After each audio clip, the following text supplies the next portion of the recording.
Les l'autruchio, l'autruchier, les l'autruchier, l'autruchio. Petit, petit, petit. Venez, venez mes petites anguilles là, venez, les petites anguilles. Venez les petits, petit l'autruchio, venez voir. Il y a quelqu'un qui a trouvé un vieux dictionnaire.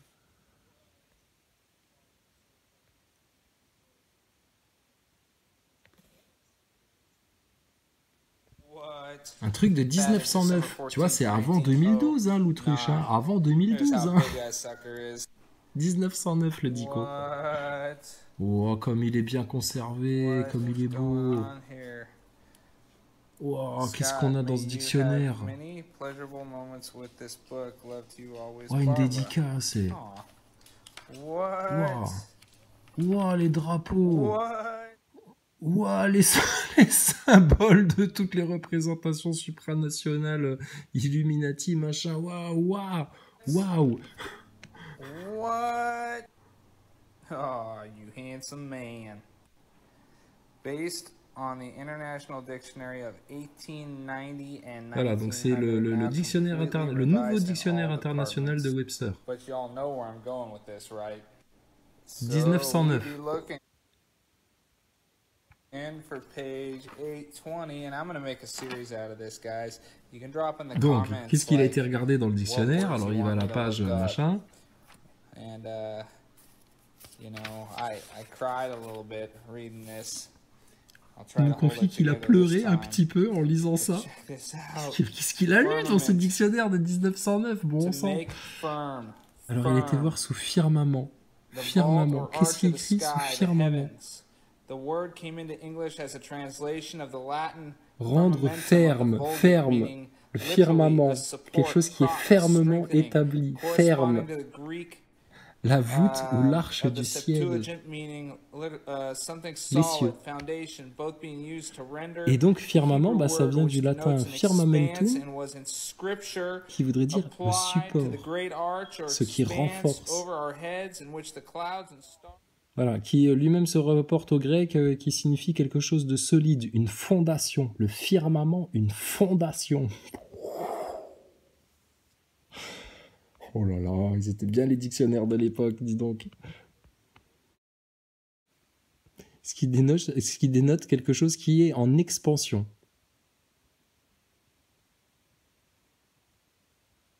Quelque chose en expansion au-dessus de nos têtes. Mais oui, mais l'univers, il est en expansion, donc la Terre, c'est forcément un globe dans l'espace et les galaxies, etc. Bah oui, tu peux observer au télescope, depuis la Terre, que c'est en expansion, le firmament.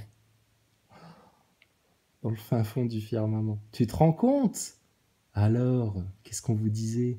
Et qui vous a piégé dans un énorme mensonge conditionné comme le globe? Satan et ses sbires, avec l'aide de la NASA, de tous les journaux télé du monde, du scientisme qui vous a picousé, confiné et masqué, et de tous ceux qui veulent vous garder dans les voies de l'involution pour vous séparer de la source divine. Pourquoi ils vous font ça, à votre avis?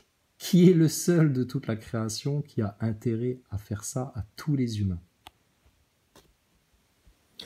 Bon, là, on n'est plus tout à fait dans la même vibration, tu vois, mais on essaye, hein, pour les NASA Boys, on essaye. Bon, elle n'a pas compris que c'était une arnaque, l'ISS encore, mais elle a remarqué un truc quand même par rapport à ce qu'on nous raconte, qu'elle se dit, mais pareil, tu vois, elle est limite en train de péter un joint, tu vois. Alors, qu'est-ce qui se passe? Elle a appris un truc de dingue apparemment sur les astronautes, etc. Et elle pense que le monde entier a besoin de le savoir. Oh là là, mais c'est bon, t'as qu'à passer à la télé alors. Qu'est-ce que vous avez à dire encore sur les pauvres astronautes là? Qu'est-ce qu'ils vous ont fait cela? Alors innocemment, elle était en train de se balader, en train de scroller, etc. pour chercher des informations sur les astronautes, sur la space food. La space food. La space food. En réalité augmentée quoi. Et donc en fait elle a compris que les astronautes en fait en recherchant un petit peu elle s'est rendue compte que mais les astronautes ils peuvent pas rôter normalement en fait parce qu'en fait là elle a compris un des trucs qui explique que les mecs là ils peuvent pas passer des semaines et des mois dans l'espace, c'est nimp. Comment veux-tu? Mais les mecs, ils te font des spectacles façon Thomas Pesquet et tout va bien. Il a même pas la chiasse. Au contraire, il a un vieillissement réversible et des nouvelles connexions neuronales dans le cerveau. Donc elle aussi, elle est en train de se faire des nouvelles connexions neuronales, tu vois, ça lui fait bouger les cheveux, etc. Et elle se dit, mais dans l'estomac, donc bon, il y a la masse liquide, enfin bon, bref, tout ça, il y a le sphincter, tu vois, il y a le pylore, il y a tout ça, mais l'air, tu vois, enfin, normalement, la gravité, la fameuse gravité, elle tire tout vers le bas, donc les liquides dans ton estomac. C'est pour ça qu'il y a tout le monde qui gerbe en avion 0G, tu sais, parce que les mecs, au bout de 3 minutes, ils ont un rototo qui vient, et puis en fait, il y a tout qui vient en même temps, tu sais, ils font même pas exprès, en fait.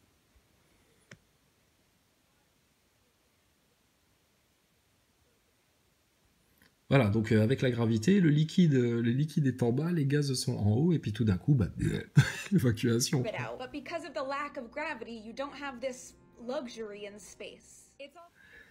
Mais quand il n'y a pas de gravité, tu n'as pas ce luxe dans l'espace. Ah oui, Thomas Pesquet, comment fait-on pour se passer du luxe de la gravité dans la station spatiale? Pour pas dégueuler à chaque fois que tu rotes. Couillon, va.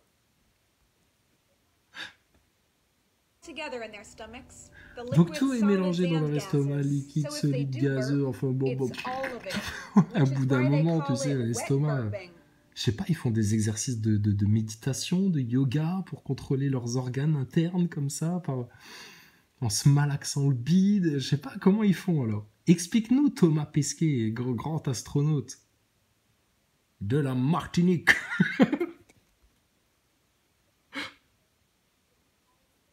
Donc elle te le dit, hein, donc si le mec il rote dans l'espace, il y a tout qui sort, quoi, tu vois. Le mec il veut se faire. Donc quand on voit Chris Hadfield des fois, il nous le fait, ça, tu sais, il nous parle et puis il fait un peu comme un commentateur de match de tennis de Roland Garros, il a bu trop de Perrier et puis il fait des petits rototos comme ça. Mais le mec en fait il a la gerbe au bout de l'œsophage, tu vois.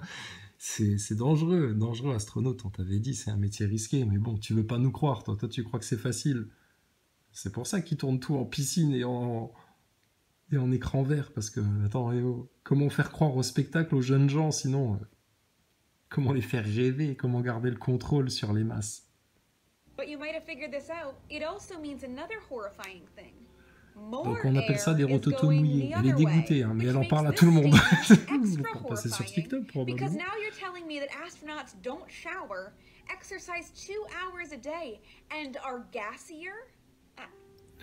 Alors, un autre truc aussi, c'est que, du coup, alors elle a découvert un truc, elle doit sûrement faire médecine ou des études de biologie, la meuf, tu vois. Contrairement à nos nasaboys de service qui sont des abrutis finis, tu vois. Et elle s'est dit que, mais oui, mais alors du coup, les gaz, ils sont obligés de sortir aussi de l'autre côté. Alors, donc ça veut dire que, on va pas rentrer dans les détails, hein, parce que vous avez déjà peur quand on vous parle des réseaux pédophiles, des yeux de panda, de ce que vous voulez pas voir en France, parce que tellement la France, République maçonnique pédophile, c'est pédolande, donc on va pas rentrer dans les détails, mais t'as compris, quoi. Plus ou moins, un astronaute, ça se vide, tu vois, ça se vide.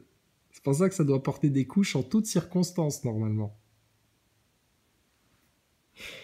Et ils devraient tous avoir leur petite banane accrochée à la ceinture avec un sac à vomi, obligatoire, faut l'avoir dans la seconde. Tout de suite, tu sors le sac, tu réfléchis pas. Un rototo ou mal coincé ou un truc. En plus, les mecs, ils se font du chili con carne, des kebabs, des trucs aux oignons, etc. Enfin, t'as vu le service. Hein. Mais Thomas Pesquet, il te raconte que c'est au gramme près, parce que la diététique, c'est tellement important dans l'espace. Bon, bref. Donc, ils devraient avoir leur petite banane avec le sac à vomi, une paire de ciseaux pointus qu'ils arrêtent d'en coller au mur partout dans la station, un rouleau de scotch, parce qu'apparemment, ils ont tellement besoin de scotch partout dans la station, et puis, je sais pas, moi, 2-3 accessoires de survie, une brosse à dents, et puis en avant Guingamp, quoi, tu vois, t'es parti en apesanteur pour ta journée d'astronaute, petit Tom le bricoleur. Donc, du coup, écoute, les revues scientifiques les plus alertées signalent quand même que la station internationale doit avoir une odeur particulière, disent les astronautes. Ah, c'est les astronautes carrément qui le disent. L'odeur est facile, c'est facile de s'habituer à l'odeur. Mais vous devriez quand même éviter les poubelles et les toilettes. Thomas Pesquet, il nous a dit que ça sentait l'encens quand on arrivait dans la station spatiale. Aum, Thomas Pesquet. Aum, les bobards de la NASA. Aum, la loutruche et les croquettes. Ah oh, Skippy. Bah, je dois vous laisser, j'ai du pain spirituel à me faire. Le grand Skippy de la Loutruche. Bon, donc ça fouette à la mort, en fait, dans ta station. Entre les rototos où il y a une petite giquette de dégueulis qui sort. Désolé, hein, mais bon. C'est la science. Hein. Ah, Thomas Pesquet nous a dit qu'il faut savoir souffrir pour la science. Si, c'était à la conférence à la Martinique, on se rappelle très bien, nous, on perd pas la mémoire, nous, les NASA boys. Donc, ça. Bon, tu rajoutes à ça le bruit toute la journée. Qu'on sait toujours pas ce que c'est, le bruit-là, mais bon, apparemment... Des fois on l'entend, des fois on l'entend pas, mais bon, on sait pas. C'est les machines. Ah oui, c'est les machines. C'est le moteur, bien sûr. Et puis, bon, une couche de rechange aussi dans la banane, forcément, parce que... Bah, c'est pas nous qui disons, c'est la science. C'est la jeune fille qui l'a dit. Tu vois bien, elle a l'air normale. Bon, elle croit toujours qu'ils vont dans l'espace pour de vrai. Elle a toujours pas compris l'arnaque au final, mais c'est amusant. Donc ça pue dans la station, mais Thomas, il nous dit le contraire. Il n'y a pas d'odeur particulière. Bon, elle rajoute des pieds en plus qu'ils prennent pas de douche, qu'ils se lavent à la lingette, qu'ils doivent faire 2 heures de sport par jour. Oui, on sait, on est au courant, calme-toi. T'auras pas assez de doigts pour les compter, toutes les contradictions de ta station spatiale. Donc, conclusion. C'est horrible d'être astronaute, vraiment, ça doit puer la mort chez eux. Oh putain, t'es vraiment une bonne femme, toi. Putain, c'est pas possible. Arrête. Non, on rigole, c'est pour l'humour. Mais bref, le sketch, quoi. C'est un fendage de gueule permanent. Tout le temps. Avec tout le monde. Qu'est-ce que tu veux qu'on fasse? Il n'y a qu'avec les frangins et les frangines que c'est sérieux, un peu des fois, mais bon. Avec les autres, c'est la rigolade.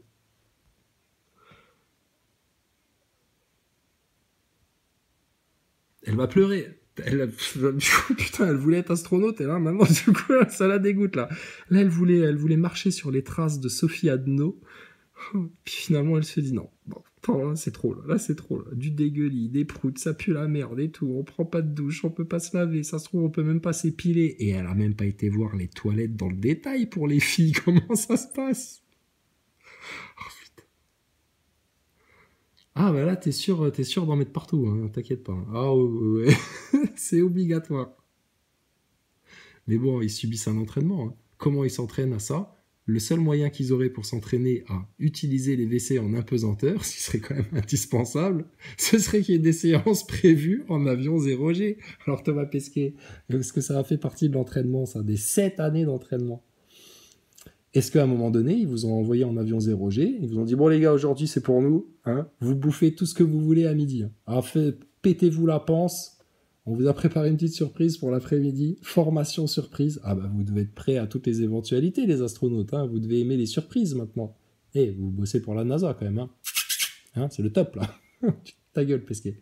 Donc tu vas bouffer tout ce qu'on va te donner, tu te gaves, dessert, tout, voilà, plein.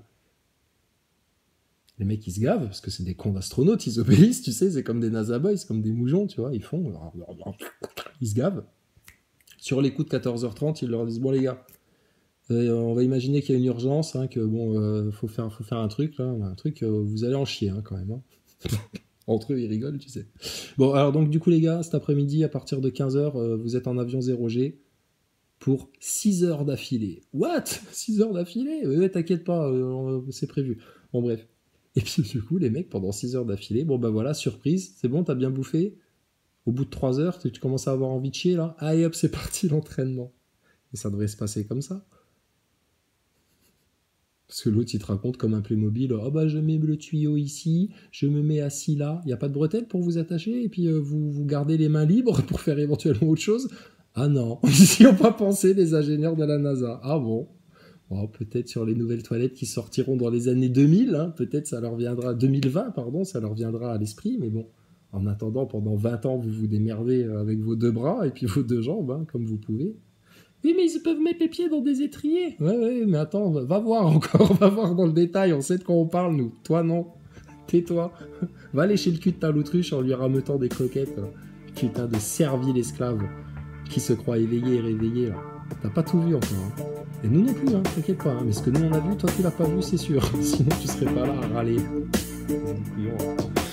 bon, c'est drôle. C'est un sketch.